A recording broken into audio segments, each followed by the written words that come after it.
Hello बच्चों, hi I Purvi. Welcome to our personal tutor channel. आज हम लोग कक्षा 7 बाल महाभारत कथा का 37वां पाठ पढ़ेंगे। कर्ण और दुर्योधन भी मारे गए।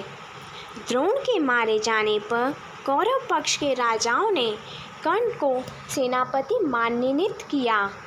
मद्राज शल्य कर्ण के सारथी बने। दूसरे दिन कर्ण के सेनापतित्व में फिर से घमासान युद्ध जारी हो गया। अर्जुन की रक्षा करता हुआ भीम अपने रथ पर उसके पीछे पीछे चला और दोनों एक साथ कर्ण पर टूट पड़े। जब दुशासन ने यह देखा तो उसने भीम पर बाणों की वर्षा कर दी। उसको भीम ने एक ही धक्के में जमीन पर गिरा दिया और उसका एक एक अंग तोड़ मरोड़ डाला। भीम मैदान में नाचने कूदने लगा और चिल्लाने लगा, मेरी एक प्रतिज्ञा पूरी हुई, अब दुर्योधन की बारी है, उसका काम तमाम करना बाकी है। भीमसेन का वह भयानक रूप देखकर कर्ण का भी शरीर कांपने लगा। तभी अश्वत्थामा को दुर्योधन ने पांडवों पर हमला करने की आज्ञा दी। कर्ण ने अर्जुन पर एक ऐसा बाण चलाया जो आग उगलता गया। अर्जुन की ओर उस भयानक तीर को आता हुआ देखकर कृष्ण ने रथ को पांव के अंगूठे से दबा दिया, जिससे रथ जमीन में 5 अंगुल धंस गया। कृष्ण की इस युक्ति से अर्जुन मरते मरते बचा। कर्ण का चलाया हुआ सर्पमुख्यास्त्र फुफकारता हुआ आया और अर्जुन का मुकुट उड़ा ले गया। इस पर अर्जुन के क्रोध का ठिकाना न रहा, जिसने जोश के साथ कर्ण पर बाण वर्षा कर दी। तभी अचानक कर्ण के रथ का बाईं तरफ का पहिया धरती में धंस गया। इससे कर्ण घबरा गया और बोला, अर्जुन जरा ठहरो, मेरे रथ का पहिया कीचड़ में फंस गया है। पांडुपुत्र, तुम्हें धर्म युद्ध करने का जो यश प्राप्त हुआ है उसे व्यर्थ ही न गवाओ। मैं जमीन पर खड़ा रहूं और तुम रथ पर बैठे बैठे मुझ पर बाण चलाओ, यह ठीक नहीं होगा, जरा रुको। कर्ण की ये बातें सुनकर श्री कृष्ण बोले, कर्ण, जब दुशासन, दुर्योधन और तुम द्रौपदी को भरी सभा में घसीट कर लाए थे, उस वक्त तुम्हें धर्म की याद आई थी? जब दूध मुँह बच्चे अभिमन्यु को तुम 7 लोगों ने एक साथ घेर कर निर्लज्जा के साथ मार डाला था, तब तुम्हारा धर्म कहाँ था? और आज जब मुसीबत सामने खड़ी दिखाई दे रही है तो तुमको धर्म याद आ रहा है? श्री कृष्ण के इस झिड़की का कर्ण से कोई उत्तर देते ना बना। उसने सिर झुका लिया और अटके हुए रथ पर से ही युद्ध जारी रखा। इतने में कर्ण का एक बाण अर्जुन को जा लगा तो वह थोड़ी देर के लिए विचलित हो उठा। बस यही जरा सा समय पाकर कर्ण रथ से उतर पड़ा और रथ का पहिया उठाकर उसे समतल पर लाने की कोशिश करने लगा। कर्ण के 1000 प्रयत्न करने पर भी पहिया गड्ढे से निकलता ना था।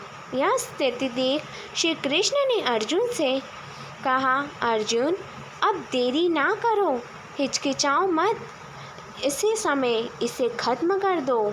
श्री कृष्ण की यह बात मानकर अर्जुन ने एक बाण तानकर ऐसा मारा कि कर्ण का सिर कटकर जमीन पर गिर पड़ा। जब दुर्योधन को इस बात की खबर मिली कि युद्ध में कर्ण भी मारा गया है तो उसके शोक की सीमा न रही। दुर्योधन की इस अवस्था पर कृपाचार्य को बड़ा तरस आया। उन्होंने दुर्योधन को सांत्वना देते हुए कहा, राजन, अब तुम्हारा कर्तव्य यही है कि पांडवों से किसी प्रकार संधि कर लो। अब युद्ध बंद करना ही श्रेयस्कर होगा। यद्यपि दुर्योधन हताश हो चुका था, फिर भी कृपाचार्य की यह सलाह उसे बिल्कुल पसंद नहीं आई। वह उसे मानने के लिए तैयार न हुआ। सभी कौरव वीरों ने दुर्योधन की बातों का समर्थन किया और कहा कि युद्ध जारी रखना ही ठीक होगा।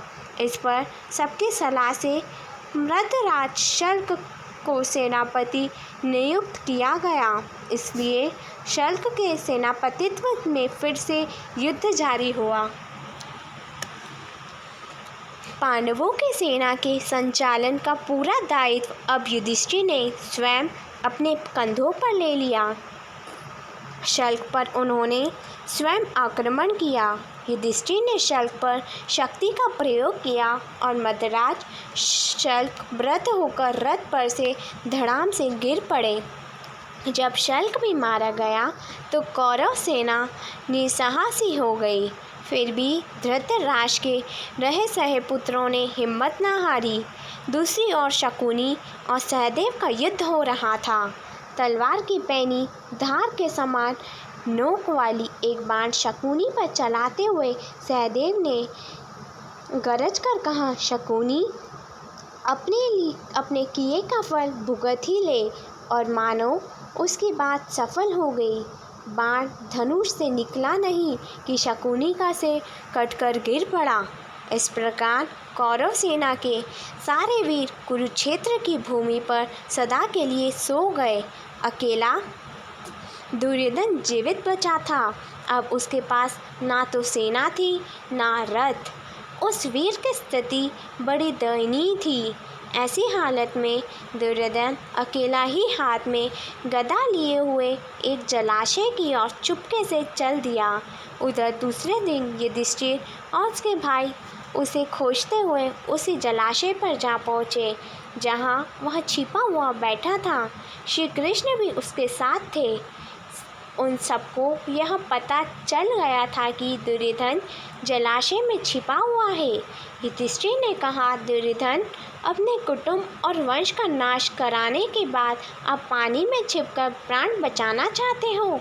यह सुनकर दुर्योधन ने व्यथित होकर कहा, मैं ना तो डरा हुआ हूँ और ना ही मुझे प्राणों का ही मोह है। फिर भी सच पूछो तो युद्ध से मेरा जी हट गया है। मेरे सभी संगी साथी और बंधु बांधव मारे जा चुके हैं। अब मैं बिल्कुल अकेला हूँ। राज्य सुख का मुझे लोभ नहीं रहा। यह सारा राज्य अब तुम्हारा ही है। निश्चिंत होकर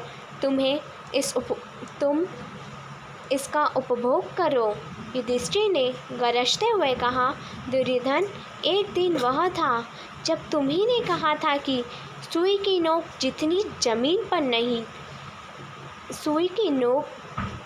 जमीन भी नहीं दूंगा। दुर्योधन ने जब स्वयं युधिष्ठिर के मुंह से ये कठोर बातें सुनी तो उसने गदा उठा लिया और जल में ही उठ खड़ा हुआ और बोला, अच्छा, यही सही। तुम एक एक करके मुझसे भिड़ लो। मैं अकेला हूँ और तुम पाँच हो। पाँचों का अकेले के साथ लड़ना नियोजित नहीं। मैं थका हुआ और घायल हूँ। कवच भी मेरे पास नहीं है, इसलिए एक एक करके निपट लो। चलो। यह सुनकर युधिष्ठिर बोले, यदि अकेले पर कईयों का हमला करना धर्म नहीं तो बालक अभिमन्यु कैसे मारा गया? यह सुनकर दुर्योधन जलाशय से बाहर निकल आया और उसने भीम से गदा युद्ध करने की इच्छा प्रकट की। भीम भी राजी हो गया और दोनों में गदा युद्ध शुरू हो गया। इस तरह बड़ी देर तक युद्ध जारी रहा। श्री कृष्ण ने इशारों में ही अर्जुन को बताया कि भीम दुर्योधन की जांघ पर गदा मारेगा तो जीत जाएगा। भीम ने श्री कृष्ण का यह इशारा तुरंत भाप लिया और अचानक दुर्योधन पर झपट पड़ा। उसकी जांघ पर जोर से गदा का प्रहार किया। जांघ टूट जाने के कारण अधमरी अवस्था में पड़े हुए दुर्योधन के दिल में फिर से क्रोध और द्वेष की आग सी भड़क उठी। वह चिल्लाकर बोला, कृष्ण, धर्म युद्ध करने वाले हमेशा हमारे पक्ष के सारे यशस्वी महारथियों को तुमने ही कुचक्र कर रचकर मरवा डाला है। यदि तुमने कुचक्र ना रचा होता तो कर्ण, भीष्म, द्रोण भला समर में परास्त होने वाले थे। मरणासन अवस्था में दुर्योधन को इस प्रकार विलाप करते देख श्री कृष्ण बोले, दुर्योधन, तुम अपने ही किए हुए कर्मों का फल पा रहे हो। तुम यह क्यों नहीं समझते और उसका पश्चाताप करते। अपने अपराध के लिए दूसरों को दोष देना बेकार है। तुम्हारे नाश का कारण मैं नहीं हूँ। लालच में पड़कर तुमने जो महापाप किया था उसी का यह फल तुम्हें भुगतना पड़ रहा है। बच्चों, I hope you like this video and you have any doubt related to this video, so please comment in comment box. बच्चों, अगर आपको बाल महाभारत कथा के प्रश्न उत्तर चाहिए या किसी प्रश्न में आपको डाउट है तो वो भी आप हमें कमेंट कर बता सकते हैं। और यदि आपको किसी और सब्जेक्ट के किसी भी टॉपिक में कुछ भी डाउट है तो वो प्रश्न भी आप हमें कमेंट कर बता दीजिए, तो उस प्रश्न का उत्तर हम जल्द से जल्द एक नई वीडियो बनाकर आप तक पहुंचाएंगे। Thank you.